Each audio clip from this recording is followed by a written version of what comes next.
आप लोग को बताने वाली हूँ कि हॉस्टल की लाइफ कैसी होती है। बहुत डिफिकल्ट है। जब कोई बच्चा सोता था ना तो पिटाई बना देती थी, डांटती थी। तो ये सब चीज़ें होती हैं, तो बहुत ज़्यादा डिसिप्लिन नहीं सो सकते। 10 o'clock से पहले तो बिल्कुल भी नहीं सो सकते हो आप। अगर आप लोग को बताने वाली हूँ कि हॉस्टल की लाइफ कैसी होती है। बहुत डिफिकल्ट है। जब कोई बच्चा सोता था ना तो पिटाई बना देती थी, डांटती थी। तो ये सब चीज़ें होती हैं, तो बहुत ज़्यादा डिसिप्लिन नहीं सो सकते। 10 o'clock से पहले तो बिल्कुल भी नहीं सो सकते हो आप। Hello everyone, welcome back. कैसे हैं आप सभी? आई होप आप सभी अच्छे होंगे। तो आज मैं लेकर आई हूँ आपके साथ न्यू व्लॉग, जिसमें मैं आप लोग को बताने वाली हूँ कि हॉस्टल की लाइफ कैसी होती है। क्योंकि मैंने आपको जैसे ही पहले व्लॉग में बताया था कि मैंने 12 ईयर्स हॉस्टल में रह के पढ़ाई की है। तो हॉस्टल की लाइफ मुझे पूरा एक्सपीरियंस है। क्योंकि आप सोच सकते हो जिस इंसान ने जिस पर्सन ने 12 ईयर्स हॉस्टल में बिताए हो तो उसको क्यों नहीं एक्सपीरियंस होगा। तो मुझे एक्सपीरियंस है, तो मैं आप लोग को बताती हूँ कि हॉस्टल की जो लाइफ होती है ना वो बहुत ज़्यादा डिफ़िकल्ट होती है। मैं इस चीज़ को मानती हूँ। मैंने भी वहाँ पे रह के अपनी स्टडी वगैरह की है, बट मैं आप लोगों को फिर भी बता रही हूँ कि काफ़ी डिफ़िकल्ट है। क्योंकि आज के टाइम में ना बहुत लोग पेरेंट्स होते हैं जो सोचते हैं कि चलो अपनी बेबी को हॉस्टल में डाल देते हैं कि बच्चा वहाँ पे रह के होशियार हो जाएगा। ऐसा नहीं है। आप लोगों के अच्छा है सोचना, बट ये है कि पहले आप लोग बच्चे को कुछ दिन रख के ही देखिए। अगर आपके बच्चे का मन लग रहा है तो आप जब भी भेजिए, अदरवाइज़ उन्हें बिल्कुल भी मत भेजिए। तो मैं आप लोग को बता देती हूँ कि डिफ़िकल्ट क्यों है। क्योंकि मैं बताती हूँ, सबसे पहले मॉर्निंग में 4 o'clock उठना हर हॉस्टल में होता है। ये 4 o'clock, 4 नहीं, ज़्यादा से ज़्यादा क्या है 5 o'clock उठना ही पड़ता है। फिर फ्रेश होना, ब्रश करना, नहाने के बाद फिर हवन होता है। हवन हर हॉस्टल में होता है। जैसे मैंने आपको बताया था, मैंने 3 हॉस्टल में रह के स्टडी की है, तो तीनों में ही हवन होता था। हवन मोस्टली सभी हॉस्टलों में मिलता ही है। तो हवन 6 o'clock भी हो सकता है, 7 o'clock तो आप सो सकते हो समर में। और विंटर में कितना मुश्किल होता है इतनी जल्दी हवन के लिए जाना, रेडी होना। तो हवन के लिए पहले रेडी होते थे, फिर हवन में जाते थे। और हवन में भी आधे से पौन घंटा आप मान के चलो, 1 hours लगता था, बट पौन तो आप मान के चलो, तो लगता ही था। उसके बाद क्या है, फिर ब्रेकफास्ट के लिए जाना। ब्रेकफास्ट में भी क्या था, जैसे हम मैंने देहरादून बताया, देहरादून स्टडी की थी, तो वहाँ मेन्यू डिसाइड था कि आज ये मिलेगा, आज ये मिलेगा, आज ये मंडे, ट्यूसडे, वेडनेसडे। बट मैं पानीपत पढ़ती थी, तो वहाँ पे क्या था, वहाँ का जो मेन्यू था उसमें था कि समर में तो, बट विंटर में हमें मिलती थी चाय रोटी। तो ये फिक्स था। इसके अलावा कुछ नहीं मिलता था। कभी हो जाता था 100 दिन में 1 दिन, बट वैसे बिल्कुल भी नहीं मिलता था। जो मिलता था हमें वही खाना ही पड़ता था। कि ये ना कि भाई देखो पेट तो बढ़ा सबको, बट ये है कि आप घर पे रह के क्या है, कुछ भी खा सकते हो जो आपका मन है। नाश्ते की काफ़ी डिश होती है, ब्रेकफास्ट में आप काफ़ी चीज़ ले सकते हो। जैसे पोहा है, वेजिटेबल सैंडविच है, और जमी है, आलू के पराठे है, मूली के पराठे है, गोभी के पराठे है, और भी काफ़ी डिश है, इडली सांभर है। तो काफ़ी डिश है, पकोड़े वगैरह है। तो ये चीज़ नहीं होता है हॉस्टल में। पहले चीज़ जो मुझे लगता है, जो मिलता था वही खाना पड़ता था। और उसमें भी क्या था, फिक्स होता था कि इतना मिलेगा इतना।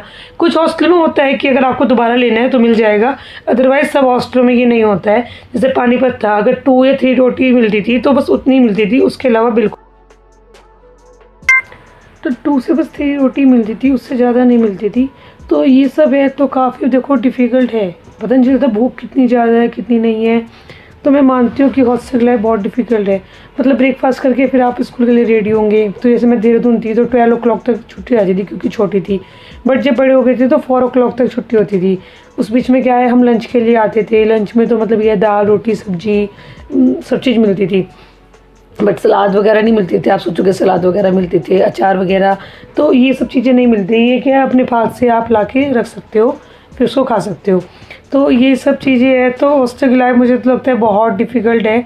तो ये मेरे कहने का पर्पस यही है कि अगर आप लोग अपने बच्चों का हॉस्टल में एडमिशन करवाना चाहते हैं तो पहले अपने बेबी से कंसल्ट करें कि हाँ आपका बेबी रेडी है जाने के लिए या नहीं। आप खुद भी देखिए, बहुत डिफ़िकल्ट है। मैं ये नहीं कहती हूँ आप अपने बच्चों को हॉस्टल में ना भेजें, बट पहले उससे पूछे कि हाँ वो रेडी है या नहीं रेडी है। क्योंकि मैंने वहाँ पे देखा है कुछ पेरेंट्स क्या है अपने बच्चों को भेज देते हैं, बच्चे रोते रहते हैं, वे कहते हैं हमारा मन नहीं लग रहा है, आप निकाल लो, बट पेरेंट्स नहीं निकालते हैं, नहीं लग जाएगा। तो कुछ बच्चे क्या है ना कि कुछ बड़ा कदम भी उठा लेते हैं, ऐसा नहीं है। तो आप उनसे पूछो, ऐसा नहीं है, मन भी लग जाता है। जैसे हम भी गए थे तो हमारा स्टार्टिंग में मेरा 1 year मन नहीं लगा जब मैं पानीपत गई 9th क्लास में। फिर 10th में मेरा मन लग गया था। तो 3 years मैंने वहाँ पे करा है, पढ़ाई स्टडी करी है। बट ये आप अपने बच्चे से ज़रूर पूछे कि उसको पढ़ना है या नहीं पढ़ना है। ये नहीं कि आपने कह दिया और आपने एकदम एडमिशन भी करवा दिया। वहाँ पे देखिए डिसिप्लिन देखिए, क्योंकि हॉस्टल में बहुत ज़्यादा डिसिप्लिन होता है। अब ये 4 o'clock जैसे हम स्कूल से आते थे, आने के बाद यूनिफॉर्म चेंज करी, फिर यूनिफॉर्म को वॉश करना, क्योंकि हर जगह फैसिलिटी नहीं होती है कि आप अपने कपड़े वॉश करवा सकते हो। बट अब काफ़ी फैसिलिटी हो गई है कि वहाँ पे आते हैं धोने वाले, उनको हम देके वॉश करवा सकते हैं। बट हर पेरेंट्स तो नहीं है ना इतना कर पाएंगे कि वे बच्चों को इतना पैसे दे देंगे कि बच्चे अपने यूनिफॉर्म भी वॉश करवा ले और प्रेस भी करवा ले। तो बहुत ज़्यादा डिफ़िकल्ट है। प्रेस वगैरह भी नहीं होती थी, क्या है गद्दे के नीचे रख के करते थे। मतलब ये ट्रिक बहुत अच्छी लगी है कि अगर आप लोग कभी प्रेस नहीं कर पाते हो तो आप गद्दे के नीचे अपने कपड़े तैयार करके रख दीजिए, रात को दिन तक आपकी प्रेस हो जाती थी। जैसे हमारे वहाँ पे 15 अगस्त 26 जनवरी होती थी तो हम पहले दिन यूनिफॉर्म को धो के ऐसे ही रख देती थी। तो ये बहुत डिफ़िकल्ट है। फिर शाम को फिर हवन होता था, मॉर्निंग इवनिंग दोनों टाइम हवन होता था। हवन में वो याद आपको, अगर आप लोग नहीं जाओगे ना, सोचो कि हम नहीं जाएंगे, चलो आज मन नहीं है, तो मैं आपको बता रही हूँ ना कि पिटाई भी बनती थी, बहुत पिटाई होती थी अगर जो बच्चा हवन में नहीं आता था। चेकिंग होती थी रूम में, कोई बच्चा रूम में तो नहीं है, क्योंकि कितने मन होता है कि नहीं मन है जाने का, बट जाना ही पड़ता है। तो इसके बाद हवन होता था, हवन के बाद फिर वही डिनर होता था। डिनर में सब्जी रोटी मिलती थी। मतलब ये नहीं है खाना अच्छा मिलता है, बट ये ना कभी कभी अपने मनपसंद का मन करता है कि ये खा लो, और ये टाइम भी फिक्स होता था कि इस टाइम ही खाना। तो मैं मानती हूँ कि आप 12 o'clock खाना अगर खा रहे हो तो आपकी हैबिट बन जाएगी लाइक डेली उस टाइम ही खाने की।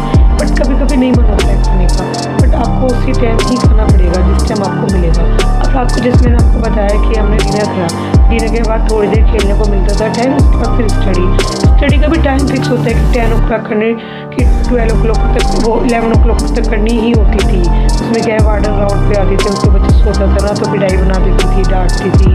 तो ये सब चीज़ें होती है। तो बहुत ज़्यादा डिसिप्लिन है, नहीं सो सकती है 10 o'clock से पहले तो बिल्कुल भी नहीं सो सकते हो आप। अगर आप बड़े बच्चे हो तो ये चीज़ है कि काफ़ी डिसिप्लिन में हॉस्टल में रहना पड़ता है। और ये चीज़ भी है कि अगर आप स्कूल में होमवर्क करके भी नहीं जाते हो ना तो बहुत ज़्यादा ही पिटाई बनती है हॉस्टल में। अब पेरेंट्स को ही बच्चा कब तक बताएगा, नहीं बता पाता है पेरेंट्स को, क्योंकि हॉस्टल में फ़ोन भी डेली अलाउ नहीं होता है कि यह वीक में है तो वीक में 1 बार या मंथ में 2 बार, बस इससे ज़्यादा बिल्कुल भी अलाउ नहीं होता है। तो मैं कहती हूँ बहुत डिफ़िकल्ट है हॉस्टल की लाइफ, मैं मानती हूँ। तो मैं आप लोगों को यही सजेस्ट करूँगी कि अगर आप लोगों को अपने बेबी का हॉस्टल में एडमिशन करवाना है तो आप एक बार अच्छे से सोच के विचार के जब ही करवाएं, क्योंकि बहुत लोग होते हैं जिनको कुछ घर में प्रॉब्लम होती है, इशू होते हैं, इसलिए ही करवाते हैं। जैसे हमने भी इसी कारण हॉस्टल में पढ़ाई की है। बट मैं ये नहीं चाहती हूँ बच्चे हॉस्टल में जाए, क्योंकि जैसे ही हमने लाइफ काटी, लाइफ बहुत अच्छी थी, सब कुछ बहुत अच्छा था, बट फैमिली से दूर रहना बहुत मुश्किल है, बहुत ज़्यादा। तो इसलिए आप अपने बच्चों को हॉस्टल में ना ही भेजें तो अच्छा ही है। और लंबे टाइम के लिए तो बिल्कुल ना भेजें, अगर भेजते हो तो 1 या 2 ईयर्स के लिए भेजें, उससे ज़्यादा बिल्कुल ना भेजें। और ये भी है ना, जैसे हमें रात को भूख लगती थी ना, तो मतलब हम रूम में भी नहीं ला सकते हैं, वहीं पे खाओ, रूम में नहीं ला सकते। कितनी बार भूख लगती थी तो रोटी छुपा के भी हम लाए हैं। तो आप देख सकते हैं बहुत डिफ़िकल्ट है। तो मैं आप लोगों से मैंने आपको अपनी बातें बता दी है। तो अगर आप लोगों को मेरी वीडियो अच्छी लगती है तो लाइक करें, सब्सक्राइब करें, शेयर करें, कमेंट करें। Okay, bye bye, take care.